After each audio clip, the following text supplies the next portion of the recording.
This has been a day of digging deep, hasn't it? And the result of it is what? Knowing stuff you didn't know before, yes? You've been having a good day? The best. And what you're going to talk about now sort of was born out of what's been going on here? Yeah. Yep. Okay, I found you in September last year. Yes. It was the best thing. Yes. I guess I was ready. Yes. Miracles, really, really. No, normal. It's Okay. normal. Normal. Receptive mode brings normal things. It only looks like a miracle when you're not in the receptive mode. It only looks like magic when you're not in the receptive mode. Yeah. So, I got lazy. I guess depressed, lazy, heard you day and night.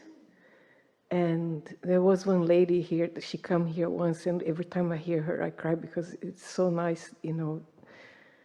Well, I can relate because she said she found herself and she loved herself, and this is how I feel. I love myself so much. Yes? Yes? Yeah. So where are you right now? What do you want to talk about? Well, after 4 months listening to you day and night, doing everything. That's too much, first of all. Yeah. Yeah, but it did Chill for out. me. We know, but don't work so hard at this. I was not. I wanted to do it. We know. But what we're saying is, if you make it a big deal, so much to learn, so much to study, got to listen, it's easier than that. Just go to the beach. But I felt good. It was not so much that I wanted to learn, or it just calmed me down. It made me feel good. But there's something in you that we must speak to, and that is you believe that you must pay a big price in order to receive. And as long as you believe that you must pay a big price in order to receive, you're going to have to pay a bigger price than anybody can pay in order to receive. So what we're trying to do is sort of shake you into realizing that you don't have to earn it. You've already got it. You already understand it. That's why we wanted to call you up. Here's a room full of people. We wanted you to know that you light up for us, that everything's working out for you. And you can relax in this. There's a tension of trying too hard that we want you to just soften and let go of. Okay? Okay. Really Okay. good. Yeah. All right. Good. Now what?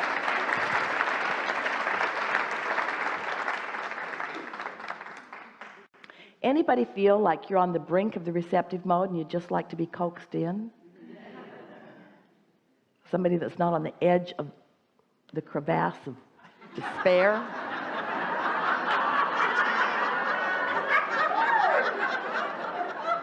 Well, there's no point in starting there. We only have 12 minutes left. We've had enough of you today. We're just... No. You got what you came for. Right here. Yeah. Hello. Yeah. This is really big. I missed you when you came to England a few years ago, so it's a real honour for me to sit here with universal consciousness and say thank you. I have so much gratitude for this humble thing we call life. Yeah. That's a lovely place to consistently hold. That's really good. Yes. Yeah. I get blown away by how much gratitude that is bestowed upon me sometimes. Well, we want it to feel like the next logical step, not blown away and astonished. And we know these are just words that you're using in comparison with other times and other people and other experiences, but we love hearing you say, I have accepted the natural, never-ending flow of wonderful things that are happening to me, and around every corner I expect them, and then there they are again and again and again and again. Yeah. I don't like to expect, but I give gratitude for the abundance. I always say... Well, that's one of the nice things about the way this being in the receptive mode is, because everything that's in your vortex is being revealed to you, and you are in the receptive mode of it. And that's why we say it is so delicious to us to watch you be surprised and delighted. And the reason that the surprise is there is because you don't even realize the depth and breadth of what you put into your vortex. But when you get into the receptive mode and you allow it, you allow yourself to receive it, often there is that exhilaration of surprise because it's so much more than the components that you put in. Definitely, yeah. I do get a little bit distressed sometimes when I hear what you've been saying to the other people, and you know, we all have this higher vortex that we want to step into, and it's really upsetting that you can't give it to your family and friends when you see them in despair and in the 3D world. You know, you just want to uplift you them. just have to accept is that you cannot be the path of least resistance for someone else. And when you try to be it, then you get into a place of resistance, and then you have nothing to give them. So you just have to accept that as a consequence. Unless you're tuned in, you can't help them. And when you try to help them when you're not tuned in, you find out what happens with that. Yeah. It's sort of like Abraham. I'm so disappointed that when I jumped off my roof, I didn't float to the ground. It's really distressing to me that the law of gravity slammed me hard and broke my legs.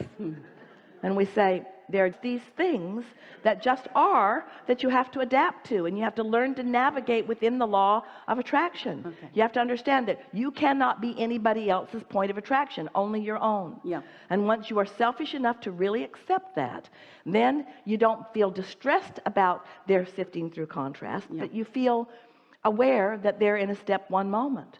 One of the things that we've been saying recently, and we think it's a really good conversation to have here, is that step one is ask. Contrast causes you to do that. Step two is source answers. You've heard this until you don't want to hear it anymore. Step three is you get into the receptive mode so that you can be a receiver of ideas and inspiration. Step four is you master that. You just get so good at that that it's easy to be in step four, and when you're not, you know how to get back there. And step five is no longer being mad at yourself when you're in step one. But step five, did you hear that? That matters. You've heard it before. You didn't have a big response to it like you did the first time you heard it. But we want you to understand, step five also means not being upset when somebody else is having a step one moment. Understanding the contrast that is necessary for them. Seeing them put things into their vortex. Think about their inner being stirring up their contents of their vortex. Think about law of attraction, bringing the cooperative components. Think about it bubbling up. Think about what's possible for them. Think about what you might enlighten them to. Think about what power of example you might offer because you understand about your vortex. Think about how your feeling good might lead them to begin to make the correlation between your feeling good and what's unfolding in your life. You only teach through the clarity of your example. And the laws of the universe will back you up every single time, all day, every day. Totally. Thank you. I love what you're saying about the journey. I'm so on that. We all want to manifest love. So recently you asked, put a vibration out. We all want our beloved, our soulmate, stuff like that.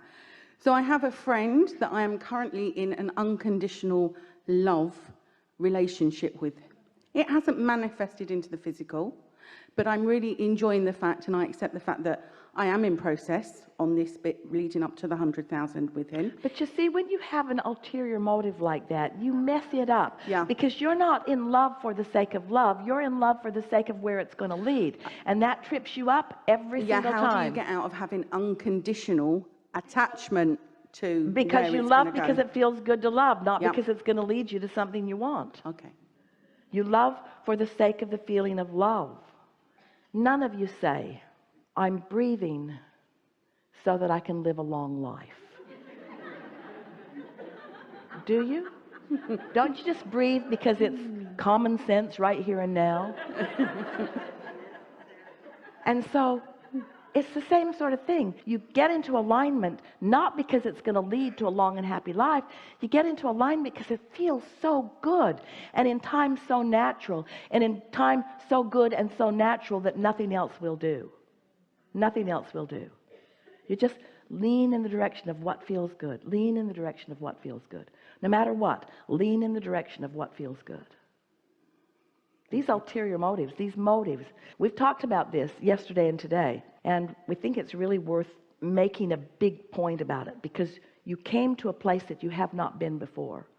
And that is, so often it's the manifestation of something like money or a relationship that you see as the beginning of living happily ever after. And what we want to say is there's so much living happily ever after that has to come before that can come in order to live happily ever after. That is the happy ever That's after. really a big point, isn't it? In this moment. Yeah. And it doesn't matter where you are on your journey, you need to be appreciative of that. And of whatever it takes. Get off the subject if it's a tripping point. Really good.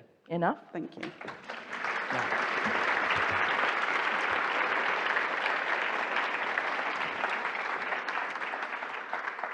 So there isn't anything that you're asking for that we haven't answered more than once in this conversation that we've had today.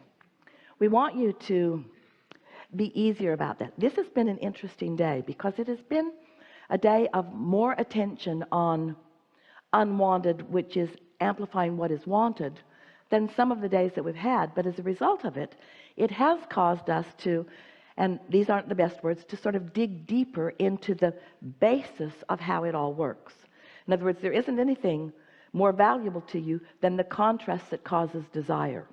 Jerry used to say to people he was counseling in financial matters, you want to put your basket of intentions, he was using the word goal in those days, you want to put your basket out there far enough that it's interesting and thrilling when you make the basket, but not so far that you don't believe that you can. And that really speaks to the vibrational energy balance that you're looking for all the time. You want to be as happy as you can be from where you stand, but not ask yourself to be happier than you believe that you can be. In other words, we want you to just accept what is with more appreciation of self.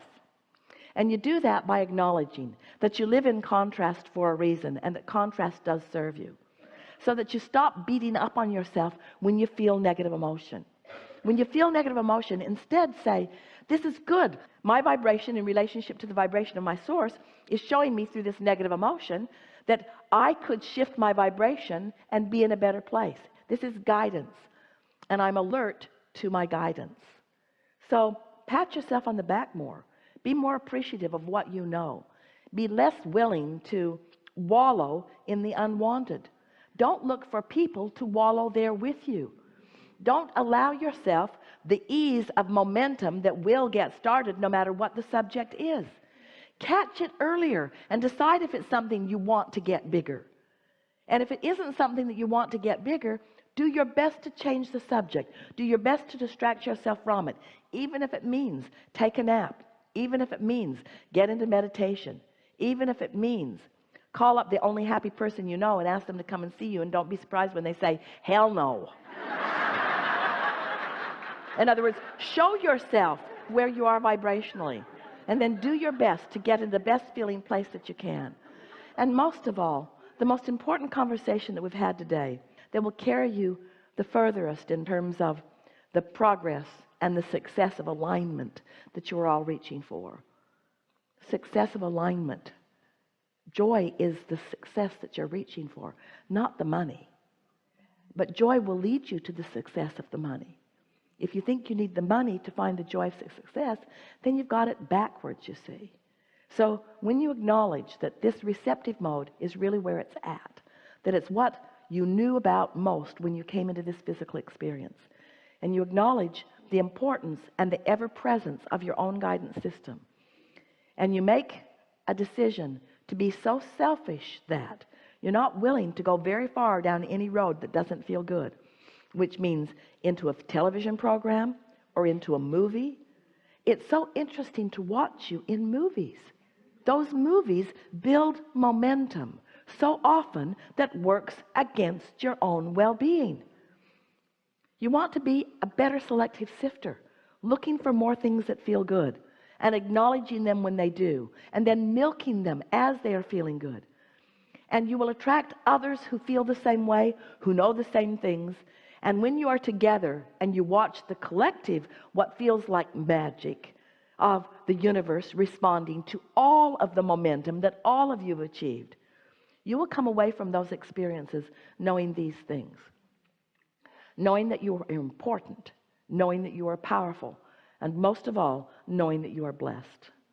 That is our strongest desire for you. But we know that we cannot be your path of least resistance. We cannot love you enough or believe in you enough to cause you to believe in this red hot moment. But we can stay after it for as long as you live, until eventually in a weak moment you stumble into the receptive mode.